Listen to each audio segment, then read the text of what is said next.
വിനോദ വാർത്തകൾ ഇനി ഒരു തമാശ കഥയാണ്. സന്തോഷ് പണ്ഡിറ്റിന്റെ പിൻഗാമിയാകാൻ ഒരാളെത്തുമെന്ന് നമ്മൾ കരുതിയിട്ടുണ്ടാവില്ല. എന്നാൽ അതും ഉണ്ടായിരിക്കുന്നു. സ്വയം സുന്ദരൻ എന്ന് വിശേഷിപ്പിക്കുന്ന ഷുക്കൂറാണ് 35 ലക്ഷം രൂപ മുടക്കിയ സിനിമയുമായി എത്തുന്നത്. എന്തായാലും സൂപ്പർ താരങ്ങൾക്ക് പേടിക്കേണ്ട, മോഹൻലാലിനോടും മമ്മൂട്ടിയോടുമല്ല തന്റെ മത്സരമെന്ന് ഭാവിയിലെ ഈ സൂപ്പർ സ്റ്റാർ പറയുന്നുണ്ട്. ലഫ്റ്റനന്റ് കേണൽ സതീഷ് പണ്ഡിറ്റ് എന്നാണ് ഷുക്കൂറിന്റെ സിനിമയുടെ പേര്. സിനിമ റിലീസ് ചെയ്യുന്ന മാർച്ച് 12 താൻ സൂപ്പർ സ്റ്റാറാകുമെന്നും അതോടെ മലയാള സിനിമ രക്ഷപ്പെടുമെന്നും ഷുക്കൂർ പ്രഖ്യാപിച്ചിരിക്കുകയാണ്.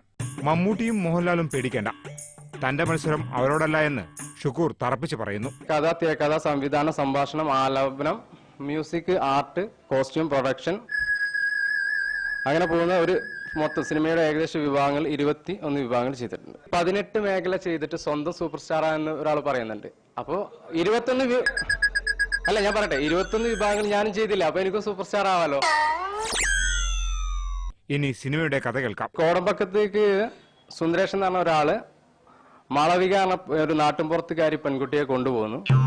അവളെ ഒരു ചതിയിൽപ്പെടുന്നു. അതിനോടുകൂടി അവൾക്ക് മലയാള സിനിമയോട് വെറുക്കുന്നു. ആ വെറുപ്പാണ് 37 പ്രതികാരത്തിലൂടെ തീർക്കുന്നത്.